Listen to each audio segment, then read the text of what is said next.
What's going to separate you guys out from the rest of the field in the Pac-12? I mean, it's just one game. You play one game. Tomorrow's a game, and see what happens in that game, and just go from there.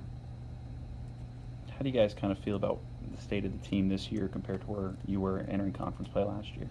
They're consistent. You know, they work hard. You know, we battled through a game that we didn't play well on offense, and a million things happened in that game that went wrong after I watched the film, between all the missed layups and layups that weren't counted and other things that happened that I'm not going to talk about. And, you know, just a tough game overall. Just with our players have to realize that because of being a nationally ranked team and beating a team like Kansas, and that you're a target now. You're not just a team that could fly under the radar and maybe play a B game or a C game and expect to win.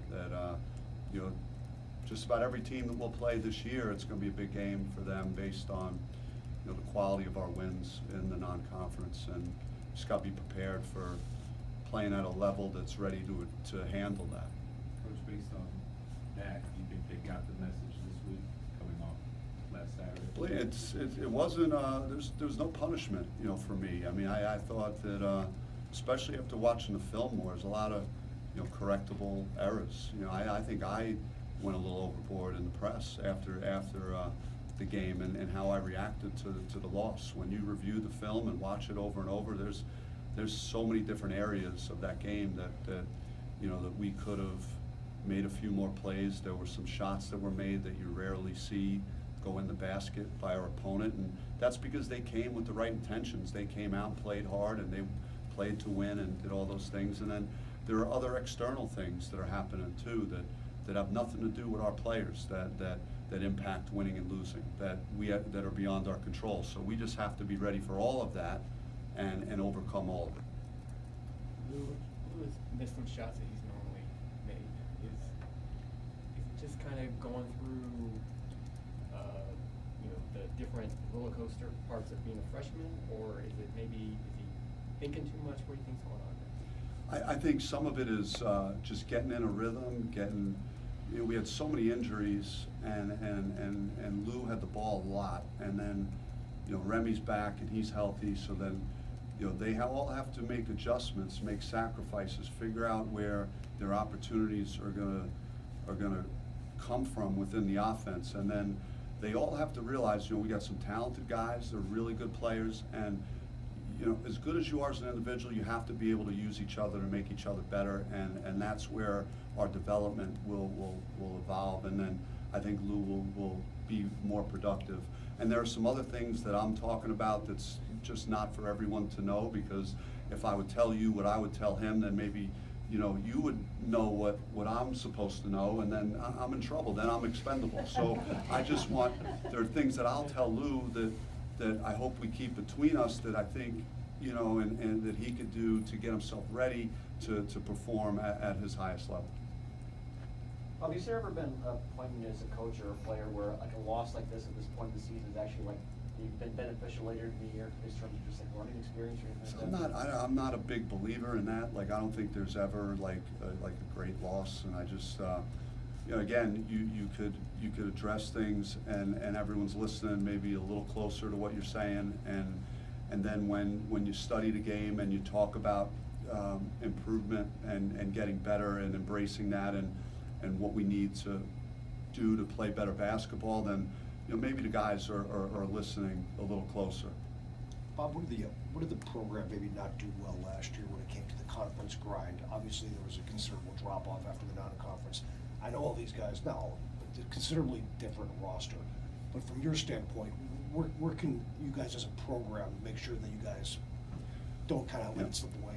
Good question. I think that last year, to be honest, like we relied heavily on doing specific things because that was how our roster was built, and we had to do X and Y to be successful every night. And as we went through league play teams, we have good coaches in our league, and they understood if they could drag us through possessions and then force us and then shoot late in the clock and slow the game down and not let us get in an open court game, that you know, in a game in the 60s, that we we would not perform well in that scenario. Now, like, we've been in the 60s a lot. We've been in the 70s. You know, I think we had 80 versus Kansas, but it's not necessary that we score that many points for us to win, and that's because, you know, we got guys that are bigger, that are more mobile, that defend and rebound, and just you know, value those things that we just couldn't do as well across the board last year. Does that carry an extra confidence going into conference play when you guys can't do more than X bar last year? I think the greatest thing is that, you know, we've been tested a lot, and that's what I like. Is it's nice when you know that you could defend and you could you know, hold teams in the 30s quite a bit, and you feel good about your rebound, and all those things are great. But you know, I think it's more of a you know, I like the makeup of our team, the character on our team. We've been in a lot of close games where we've been tested. We've had to, you know, come back from down 18 versus Georgia in the first half. We've down double figures versus Kansas in the first, second half. We've had a big lead versus Nevada and let it slip away, and we see how, like, what mistakes were made, why that happened. So we've had all these experiences that you hope as a coach gets your team ready, you know, as you get to the most important, you know, phase of the season. How have you seen the development from Zylan and transitioning to more of a point forward role, and then Lou transitioning to more of a point guard role in their first year here? Yeah, I mean, Zylan has been unbelievable, and you know, he'll go down in my Mount Rushmore of players for now, in terms of like just what he brings across the board in all areas that help you win, and he's one of the most unselfish guys that I've coached, and just he's got the vision and the instincts, and then he's a willing passer, and he's a guy, like, if the team's playing well and winning, and he has 4 shots in a game, he's not the guy that's like looking at the stat sheet wondering why he got 4 shots. You know, his whole makeup is about winning and you know, doing a little bit of everything. Is that going to help their, I guess, NBA stock as well, of being more versatile and being able to play the point? Yeah, I mean, Z's going to leave after this year, and you know, if I was coaching an NBA team, I mean, he's the kind of guy that I'd want on my team. I mean, just a guy that, again, that does so many things to help you win and could guard multiple positions, and you know, he's averaging a double-double, and you know, just passing and just everything he brings. You know, it's his leadership, it's his character, and it's just like, you know, it's a no-brainer for someone, and someone will be very lucky to have him on his team, on their team next year. When was the last time you saw a conference that was as wide open as this one looks like it is this year? Yeah, I mean, I don't know if is it wide open. I'm not sure. I mean, that's going to just get determined here as we play. Just looking at results from other teams, I guess. Oh, you mean it's just? Yeah, I mean, there hasn't been a ton of separation. You know, I like our wins. You know, I don't know if there are many teams that have better wins than Mississippi State and Kansas. So I feel good about what we're doing. You were pretty happy after Kansas. You're still a little pissed right now. You disappointed in your team? You? Well, no, I'm just, you know, it's yeah. I mean, I'm just we're excited to get this started. I feel like I rarely talked about the non-conference in the summer. I didn't talk about us playing Kansas that much, or you know, Mississippi State or any. I mean, I talked about playing in Pac-12. So let's see if there's any, if guys remember back to what I was talking about in July and September and October. This is the season for me right now for our program. So let's see if we're ready for it.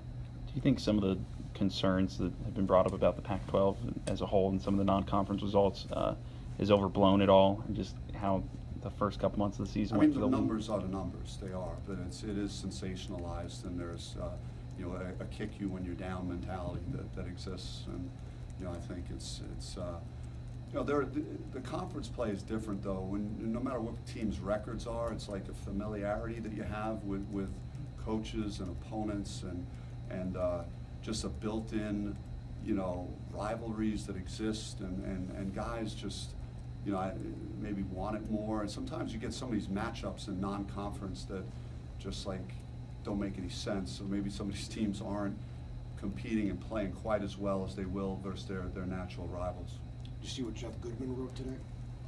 About? About the UCLA job?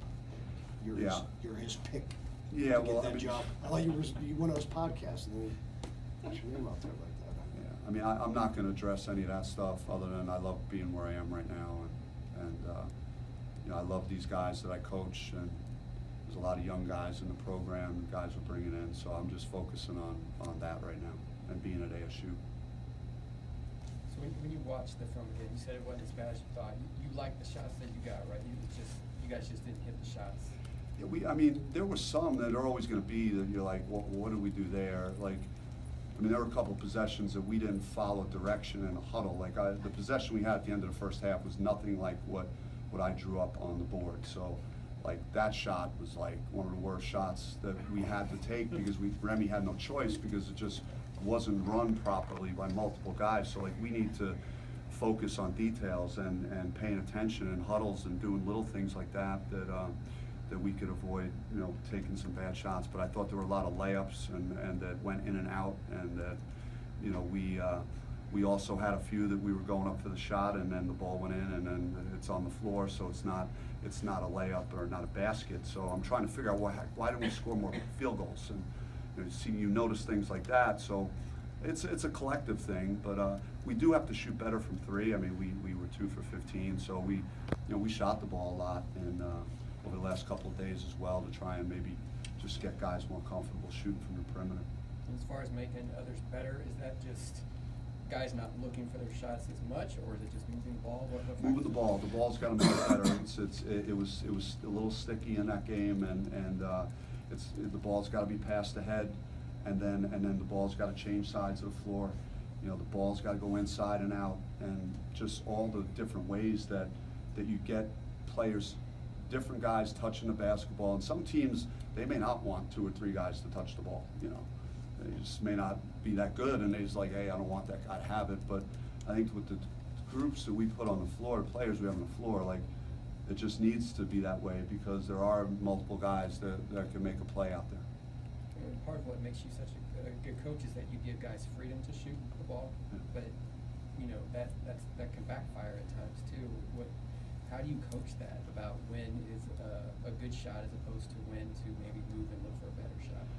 It's when you go through, you kind of know what your role is as you've been going through this for months, and then you hope that the decision making is on point, and then if it's not, then you just there are things that happen leading into these games, the meetings, the talks you have with the players, the film study, and then you treat your guys like men and you have conversations and you say like, hey, this needs to change. If you do this, then I think we could be better. So it's a little bit of trial and error. There's no perfect possession, perfect shot within a possession, but if there is something that we think needs to be addressed and we need to do a little better, then those are things that we just trying to take care of as we continue to go on, as the season goes on.